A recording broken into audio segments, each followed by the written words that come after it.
Saludos, espero se encuentren muy bien. Les habla el profesor Walter Rivas. Bienvenidos a mi canal y en esta oportunidad les traigo un video en el que les voy a hablar un poco, les voy a dar una introducción a la hidrogeología.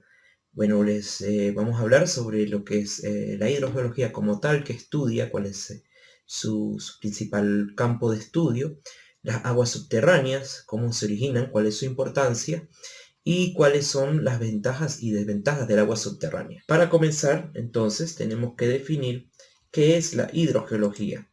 Esta es una definición que estoy tomando del Servicio Geológico de los Estados Unidos, de HIT, en la que la define como una subdivisión de la hidrología que estudia la ocurrencia, el movimiento y la calidad de las aguas que se encuentran por debajo de la superficie terrestre.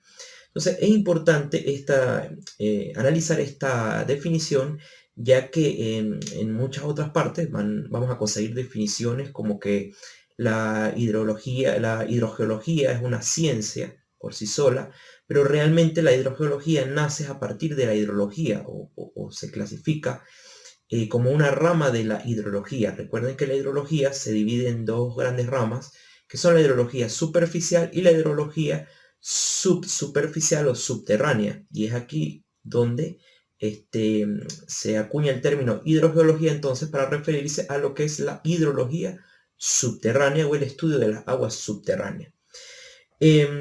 Por lo tanto, ¿qué va a estudiar la hidrogeología? Bueno, va a estudiar cómo se origina o cómo se acumula el agua subterránea, cómo se almacena, por supuesto, y por supuesto, al estudiar cómo se almacena, estamos hablando de que bueno, la principal zona de almacenamiento pues, va a ser el subsuelo, el medio poroso, ¿sí? Y es donde vamos a hablar de la zona saturada, digamos, ese va a ser ese campo de estudio, esa zona de estudio de la hidrogeología va a ser la zona saturada, es decir, toda la parte del subsuelo que se encuentra totalmente saturada de agua o lo que es lo mismo, donde las rocas o los sedimentos están, todos sus espacios, todos sus poros están ocupados por agua.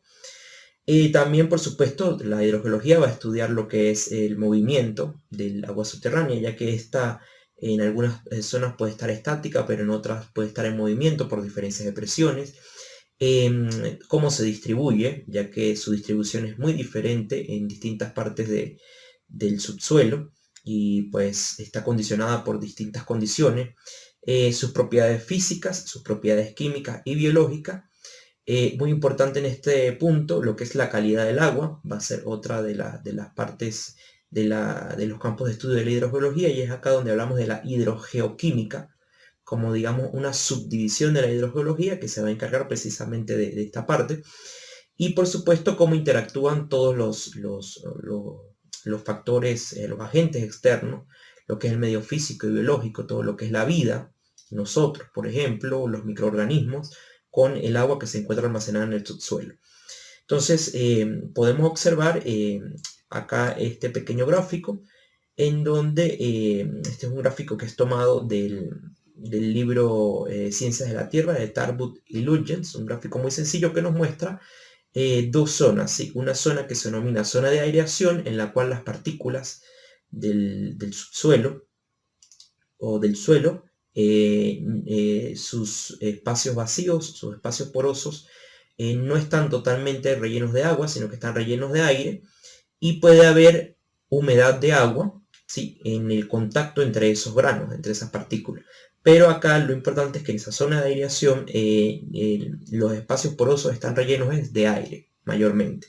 Y luego pasamos a una zona de saturación que está en el subsuelo, en la que se va a dar todo el caso contrario. Estos espacios van a estar rellenos de agua, ¿sí? En esto que vemos acá en blanco, entonces va a estar relleno de agua, y ahí hablamos de una zona saturada.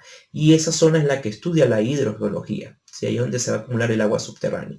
Cabe destacar que el límite que separa la zona de aireación de la zona saturada puede recibir distintos nombres. Normalmente, de manera general, se le denomina nivel freático. Pero eso en el caso de los acuíferos libres, que más adelante o en otro video pues les explicaré, hablaremos sobre lo que son los tipos de acuíferos. Pero ese nivel freático, digamos, me va a dividir lo que está saturado de lo que no está saturado de agua. En otros tipos de acuíferos, ese nivel freático se conoce como nivel piezométrico, en este caso los acuíferos confinados. Pero por el momento la idea que quiero que tengan es que pues ese límite, que bien sea puede ser nivel freático o nivel piezométrico, pues es el que me va a separar la zona de aireación de la zona de saturación. Bueno, también es importante, por supuesto, como ya les mencioné, el objeto de estudio de la hidrogeología pues van a ser esas acumulaciones de agua subterránea.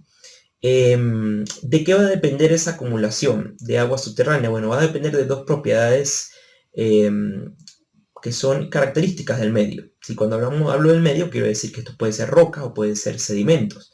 ¿Sí? Y esas características, que son características petrofísicas, porque digamos el término petrofísico quiere decir una característica física de la roca, son la porosidad y la permeabilidad. Dos conceptos que no se deben confundir, pero que uno sí es consecuencia del otro. Les explico. La porosidad pues tiene que ver, como sabemos, con todos esos espacios, por decirlo así, vacíos de la roca o de los sedimentos que pueden estar ocupados por agua o por aire. ¿Sí? Podemos tener distintos tipos de porosidad, que hablaremos más adelante, pero la porosidad, digamos, pues va a variar dependiendo del tipo de roca, por supuesto, y de los sedimentos, ¿sí? Por ejemplo, sabemos que, por ejemplo, que son las rocas ígneas y algunas rocas metamórficas, su porosidad es muy baja, ¿sí? Debido a que son rocas que son muy compactas, en donde tienen, digamos, una cementación importante, por lo tanto, no tenemos muchos poros, muchos espacios que puedan ser ocupados por agua o por aire.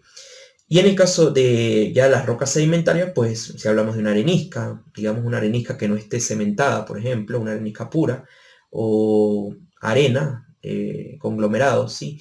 Ya en este tipo de rocas la porosidad es mayor, ¿sí? Y tenemos también la permeabilidad, que viene a ser una consecuencia de la porosidad, y la permeabilidad, pues sencillamente me está indicando es la facilidad con la que una roca o los sedimentos pueden permitir que el agua los atraviese, ¿sí? La permeabilidad va a ser una consecuencia de la porosidad, por supuesto. Normalmente las rocas más porosas tienden a ser más permeables. Sin embargo, no debemos confundir, no debemos generalizar este término, ya que para que haya una permeabilidad alta, esos poros, aparte de que la roca sea porosa, esos poros deben estar interconectados.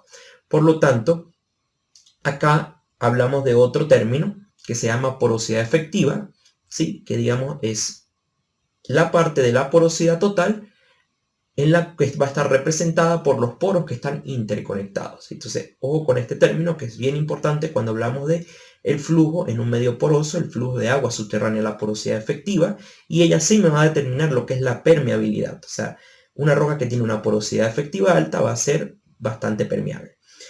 Entonces, estas características son muy importantes porque son las que me van a permitir que haya, que el agua se acumule en las rocas o los sedimentos y que además circule, ¿sí? De aquí también tenemos que tener en cuenta que toda formación geológica, ¿sí?, que tenga una acumulación de agua subterránea importante y que además pueda ser extraída y que pueda ser aprovechada, es lo que vamos a denominar acuífero. Entonces, no todas las acumulaciones de agua que están en el subsuelo nosotros las podemos denominar acuíferos, eso es importante saberlo, sino que debe cumplir con esa condición, que el agua se acumule en una cantidad importante, que circule, para que pueda ser extraída y aprovechada. Entonces, es bastante importante recalcar ese término y esas condiciones para que sea acuífero. Acá les dejo una gráfica en la que se puede mostrar lo que les comentaba hace un rato sobre lo que era la zona de aireación y la zona de saturación, lo que era el nivel freático que los separaba, y aquí se puede ver cómo por debajo de ese nivel freático pues los poros están totalmente llenos de agua. También esto se relaciona, si vemos un perfil como el de la imagen, un perfil del terreno sencillo, vemos que puede haber un nivel freático en una época normal y un nivel freático en una época de sequía. Entonces, por supuesto, en una época de sequía el nivel freático tiende a descender. Este descenso, esta disminución en el nivel freático, se debe a que los principales, digamos, uno de los principales fuentes de alimentación de un acuífero tienden a ser las aguas superficiales, los ríos, por ejemplo. Entonces, al disminuir el nivel del río, puede, por supuesto, la alimentación es menor y por lo tanto ese nivel freático también disminuye, ¿sí? Cuando hacemos un corte, normalmente el nivel freático corresponde con el nivel que tiene el agua en la superficie de una corriente, como lo podemos ver acá en este gráfico, ¿sí? Ahora bien, ¿de dónde vienen las aguas subterráneas? Para poder entender el origen de las aguas subterráneas, pues tenemos que analizar lo que es el ciclo hidrológico general, ¿sí? El ciclo hidrológico general, que como sabemos es el ciclo que explica todo lo que es la circulación del agua desde la evaporación en los mares, tomando, digamos, como principal fuente de energía el sol, el aumento de temperatura en la superficie hace que el agua se evapore, se condense, se almacene en la atmósfera, por supuesto, y luego precipite, ¿no? Y bueno, acá, digamos, no quiero entrar en mucho detalle porque normalmente este ciclo lo analizamos mucho en lo que son las clases de hidrología, pero vamos a rescatar qué es lo más importante de este ciclo para lo que tiene que ver la acumulación del agua subterránea. El agua precipita, por supuesto, se genera un escurrimiento, una parte va a la superficie, otra va a aguas y ríos, y una parte que llega al suelo, que no es interceptada ni por árboles ni por edificaciones, y que no escurre, esa parte va al suelo, se infiltra, como ya sabemos, pasa a formar parte de lo que es la humedad del suelo. Pero ¿qué pasa cuando ese volumen de humedad del suelo es muy alto y las condiciones de la roca o de los sedimentos que conforman el suelo son favorables? Pues se da un proceso de percolación, y aquí este es el principal proceso de acumulación de las aguas subterráneas. Bueno, del primero, la percolación permite que el agua que estaba almacenada en el suelo descienda hacia el subsuelo y se acumule, encuentre, digamos, caminos a través de la porosidad de las rocas, se valga de su permeabilidad, se acumule en el subsuelo en cantidades importantes y pasa a formar parte de lo que son los acuíferos, que luego es lo que puede ser extraíble, ¿no? Por supuesto, esta agua puede seguir en movimiento y puede conectarse con un cauce superficial, como por ejemplo un río, con un lago, se puede alimentar también un lago, o sencillamente puede seguir su camino de nuevo hacia el mar para completar el ciclo. Entonces, acá dos procesos que son bien importantes para la acumulación del agua subterránea, repito, son la infiltración, que me va a formar lo que es la acumulación de la humedad del suelo, y posteriormente la percolación propiamente, que va a ser el proceso que me va a acumular el agua en estratos inferiores, en estratos más profundos. Bueno, en este gráfico les dejo un poco más específico lo que es el ciclo hidrológico general, ya especificando lo que son los procesos de almacenamiento, que son los cuadritos en naranja, y los procesos de transferencia, que son estas flechas en azul. Entonces, como les mencionaba, infiltración me va a permitir almacenamiento de humedad del suelo, percolación, almacenamiento del agua subterránea. Y acá, bueno, la única flecha doble que encontramos en este ciclo, cabe destacar que es la que conecta el agua subterránea con el almacenamiento en cauces, lagos y embalses, porque ambos, el agua puede aquí tomar, del agua subterránea alimentar a los cursos superficiales, o estos cursos superficiales pueden alimentar al agua subterránea. Tienen una relación estrecha. Y lo que va a depender de que uno alimente al otro, pues va a ser, digamos, las diferencias de presión que finalmente, y como veremos en próximas clases, en otros videos, pues va a ser la principal propiedad que va a definir el movimiento del agua en el subsuelo. Ahora, ¿de dónde viene el agua subterránea? Bueno, ya como hablamos, viene del sistema hidrológico general, de esa percolación del agua de precipitación que percola, pero también, pues, como ya les mencioné, de las recargas de fuentes superficiales como ríos, embalses y lagos. El agua, una vez que llega, que por percolación, que pasa a formar parte de un acuífero o de estos estratos, ¿no? O sedimentos también, porque puede ser roca o sedimento, viaja y viaja por todo el subsuelo, y este viaje, que se denomina normalmente tiempo de residencia, pues puede ser desde meses hasta décadas, siglos o milenios, ¿sí? Aguas que alcanzan profundidades muy grandes, ya superando los kilómetros, pues pueden permanecer cientos de años almacenadas allí hasta volver a salir. Em, bueno, y esa circulación pues va a depender de la profundidad, de las diferencias de presión, de la permeabilidad, de la porosidad, y hasta que el agua pues que se está moviendo a través de todos esos canales, por decirlo así, que se forman entre los poros de la roca, encuentra una zona de descarga, y allí pues vuelve otra vez a alimentar los ríos, los lagos, los embalses, vuelve a salir a superficie o llegue al mar. Entonces, eso es una particularidad de las aguas subterráneas, que pueden tener tiempos de residencia bastante largos. Después que el agua está acumulada en los acuíferos, otra de las salidas que puede tener pues es a través de un pozo, por supuesto. Podemos hacer una extracción a través de un pozo, y podemos llevar esa agua a la superficie para el abastecimiento doméstico o para el riego, para cualquier tipo de actividad que se requiera. ¿Cómo se almacena? Entonces, bueno, ya hablamos, procesos claves, la percolación en primer lugar. Por acción de la gravedad, pues el agua va alcanzando profundidades altas, gracias a las propiedades de porosidad, permeabilidad. Se va a mover a través de estas rocas, y pues acá para el movimiento del agua en estos medios porosos, pues se van a regir a través de lo que es la ley de Darcy o el principio de continuidad, que lo analizaremos en videos posteriores, pero les adelanto, por ejemplo, la ley de Darcy, que es una de las leyes fundamentales de lo que es el movimiento del agua en medios porosos.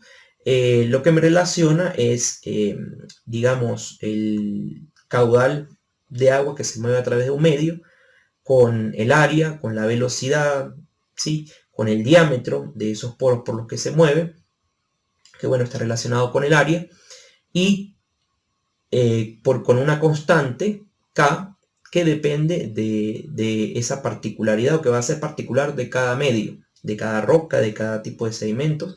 Y bueno, también es importante recordar que gracias a esta, digamos que luego del planteamiento de la ley de Darcy, realmente es Darcy que se pronuncia, el francés, pero luego del planteamiento de la ley de Darcy es que, digamos, se da el nacimiento de la hidrogeología como tal, ¿no? Porque él describe a través de esta ley cómo se da el flujo en un medio poroso. Por supuesto, luego fue evolucionando y se generaron muchos modelos, muchas otras leyes que tenemos hoy en día que constituyen lo que sería la hidrogeología moderna, ¿sí? Pero eso, como les digo, lo vamos a analizar más adelante. Tengo otro video también en mi canal, que se los voy a dejar por acá, en donde explico la ley de Darcy, cuáles son los fundamentos, y con algunos ejemplos aplicados, algunos ejercicios, ¿sí? Entonces, como les decía, bueno, zona saturada, zona no saturada, el nivel freático que los divide. Por encima de la zona saturada, por encima del nivel freático, tenemos poros, los poros están ocupados por aire.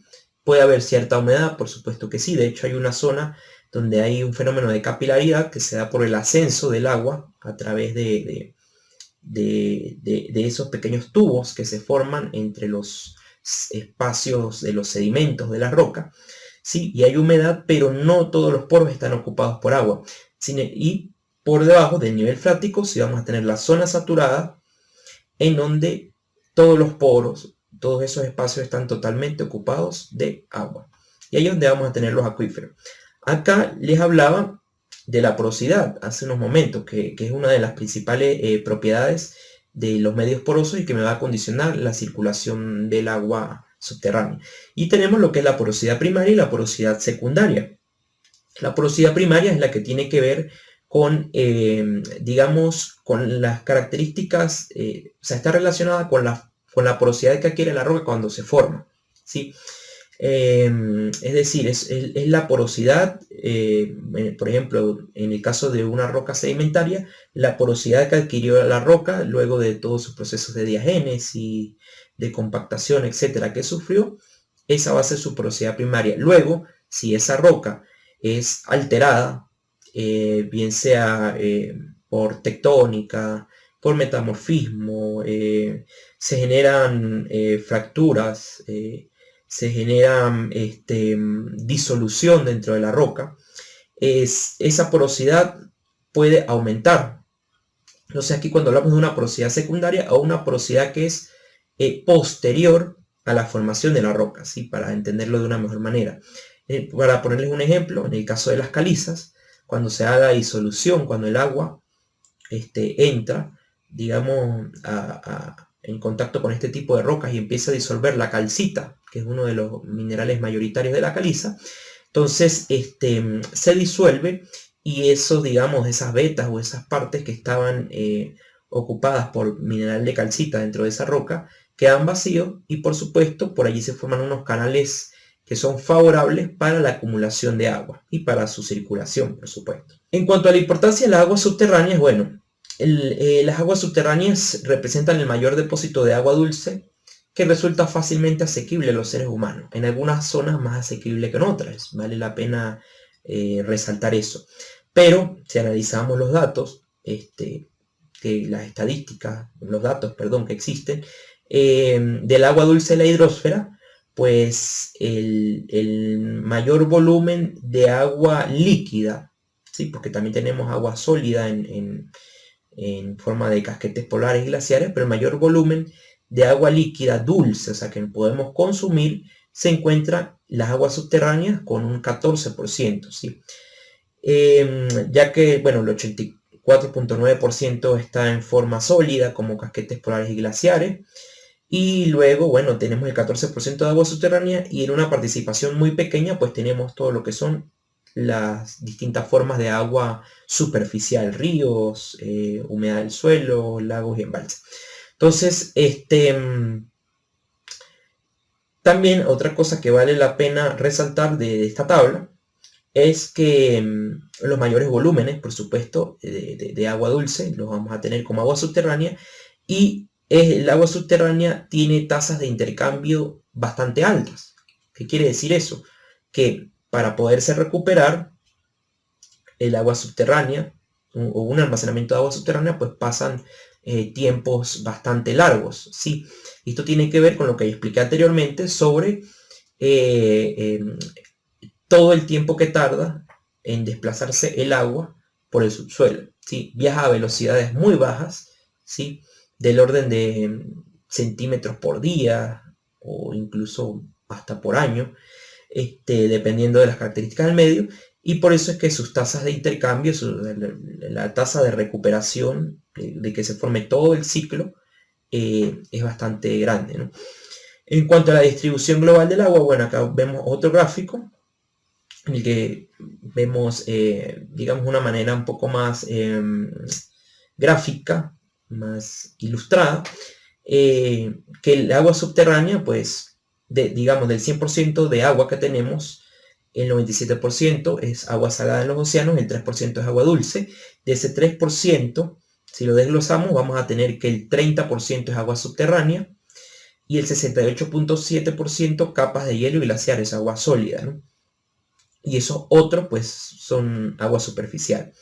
Y de esa agua superficial vamos a tener que apenas el agua dulce superficial es un 0.3%. Es muy baja, ¿sí? Esto a veces es un poco difícil de entender porque nosotros creemos que tenemos que el mayor volumen de agua que tenemos es en forma de ríos, ¿sí?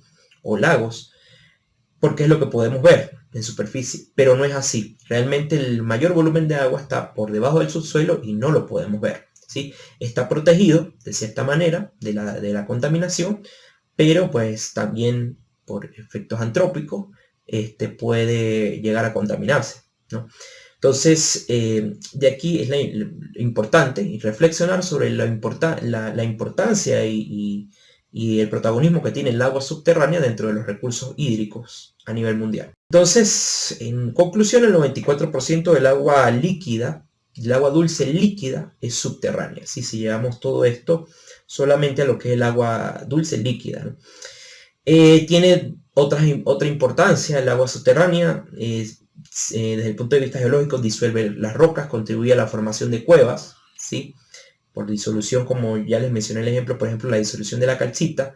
Además, actúa como fluidos mineralizantes para la formación de yacimientos minerales. Los flujos subterráneos ayudan a mantener las corrientes superficiales en periodos de sequía, ¿sí? Otro papel fundamental dentro de lo que es el ciclo hidrológico, como ya lo mencioné. Bueno, y para finalizar, quiero hablarles sobre las ventajas y las desventajas del agua subterránea.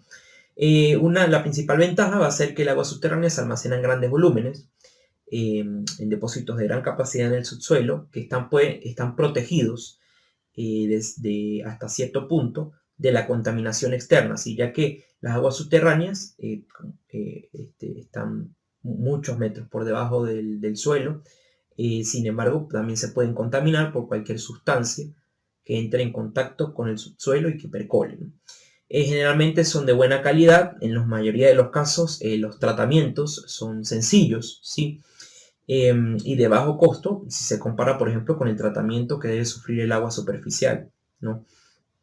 Permite solucionar problemas de abastecimiento a corto plazo, debido a que para aprovecharlo, y esto depende del tipo de acuífero, de la zona donde se acumule, pero en algunos casos pues es muy fácil aprovecharlo. Incluso hay muchas poblaciones en Venezuela donde se abren incluso pozos manuales, ¿sí?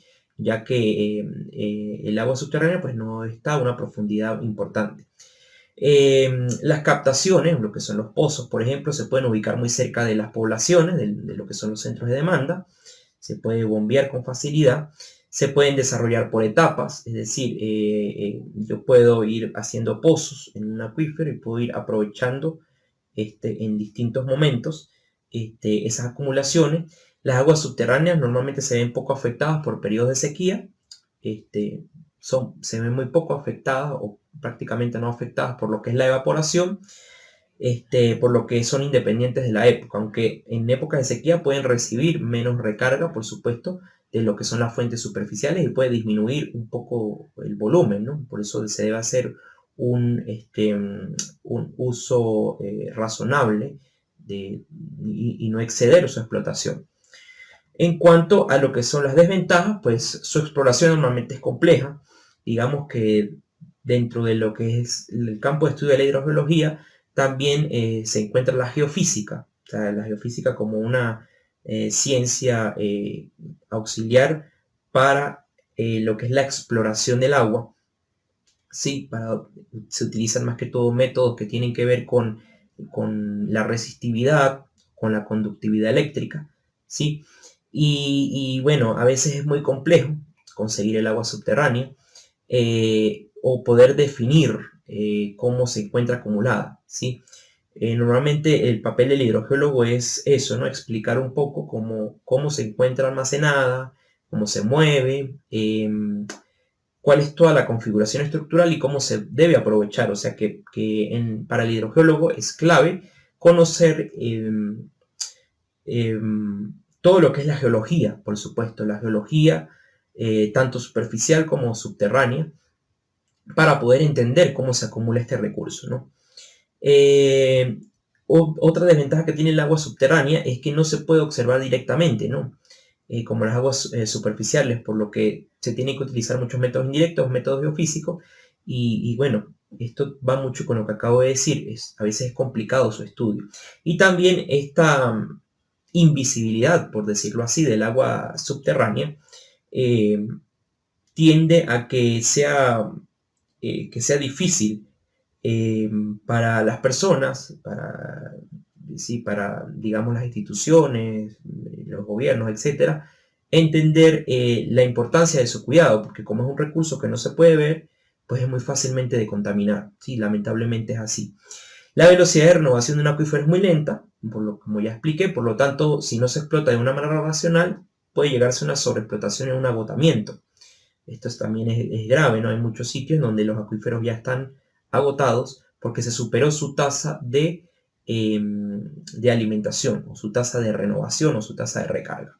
Entonces es muy importante estudiar a través de la hidrogeología cuál es la tasa de recarga, a qué tasa yo puedo extraer un acuífero de manera sustentable, es decir, que no afecte las reservas, ¿sí? Una vez que se contaminan los acuíferos es muy difícil recuperarlos. Esto también es muy importante.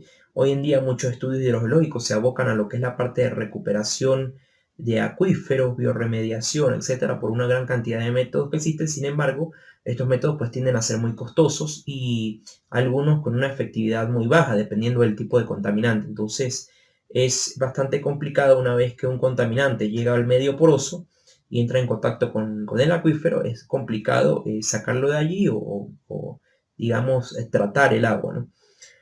Si no se explotan de manera racional, pues pueden generar efectos negativos en zonas vecinas, como disminuciones de los caudales de agua superficial, ¿sí? Por supuesto, si hay un acuífero que está conectado con un río, pues si yo extraigo, o si se extrae irracionalmente de un campo de pozos, va a llegar un momento en que empieza a disminuir el nivel freático del río y lo que vamos a estar extrayendo pues es agua del río.